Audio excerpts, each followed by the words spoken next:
सुश्री कंगना रनौत।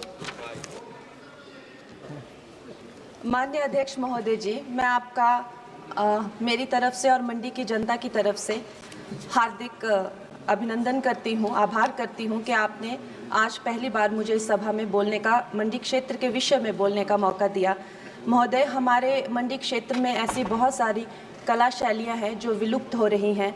हमारे हिमाचल प्रदेश में जो एक घर बनाने की कला शैली है जिसे काटकुनी कहा जाता है, वहाँ भेड़ और याक की ऊनों से जो है विभिन्न वस्त्र बनाए जाते हैं, जैसे कि जैकेट्स हो गए या टोपियाँ हो गई, शॉल या स्वेटर्स बनाने के जो काम है, जिनका बाहर के देशों में बहुत मूल्य मिलता है, लेकिन हमारे यहाँ पे पूरी तरह से जो है ये जो एक्सटिंक्ट हो रहे हैं उनको बढ़ावा देने के लिए क्या कदम लिए जा रहे हैं। और साथ ही मैं ये भी कहना चाहूँगी कि हमारे हिमाचल का जो संगीत है, खासकर जो स्पीति और किन्नौर या भरमौर के क्षेत्र में पाए जाने वाला जो ट्राइबल उनकी जो कपड़े हो गए, उसके साथ में जो उनके फोक फॉर्म्स है, आर्ट फॉर्म्स है, वो भी विलुप्त होती जा रही हैं। तो उनके विषय में क्या कदम उठाए जा रहे हैं? धन्यवाद। श्री विजय कुमार दुबे।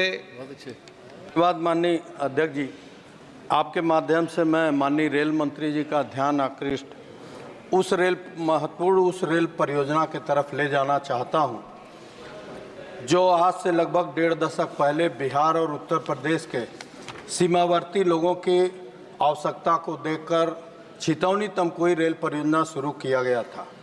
7-8 साल के अंदर 4 किलोमीटर पटरी बिछाकर और एक नया रेलवे स्टेशन छितौनी का पूर्ण करा के वो परियोजना बंद हो गया था। पिछले वर्ष हम लोग के भारी मांग पर माननीय रेल मंत्री जी के निर्देश पर रेलवे बोर्ड ने फरवरी माह को इस बंद पड़े परियोजना, जो 7-8 साल से बंद था, पड़े परियोजना को डिफ्रीज करते हुए इसका नया डीपीआर गोरखपुर रेल महाप्रबंधक से मांगा। आज 5 महीने से इस लंबित परियोजना के तरफ मैं ध्यान आकृष्ट करते हुए माननीय रेल मंत्री जी से मांग करता हूं कि अति महत्वपूर्ण बिहार उत्तर प्रदेश के सीमावर्ती लोगों की आवश्यकता को पूरा कराने के लिए बंद पड़े परियोजना को पुनः शुरू कराया जाए। धन्यवाद माननीय। श्री सुरेश कुमार कश्यप।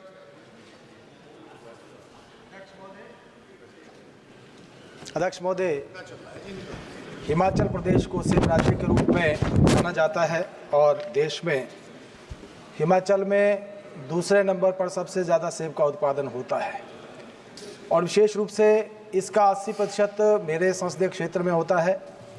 हिमाचल प्रदेश की जो सेब की आर्थिकी है लगभग 5,000 करोड़ रुपए की है। अध्यक्ष महोदय, प्राकृतिक आपदाओं के कारण, बर्फबारी न होने के कारण, भारी बरसात के कारण और कई बार ओलावृष्टि के कारण सेब की फसल बर्बाद हो जाती है और किसानों को और बागवानों को बहुत बड़ा नुकसान उठाना पड़ता है। मेरा आपके माध्यम से केंद्रीय कृषि कल्याण मंत्री और माननीय प्रधानमंत्री जी से निवेदन है कि अन्य फसलों को जिस प्रकार से फसल बीमा योजना के तहत लाया गया है, सेब की खेती को भी फसल बीमा योजना के तहत लाया जाए, ताकि बागवानों को जो आपदाओं के कारण नुकसान होता है उससे उसकी भरपाई की जा सके और किसानों को मदद की जा सके। आपने मुझे बोलने का मौका दिया, आपका बहुत बहुत धन्यवाद।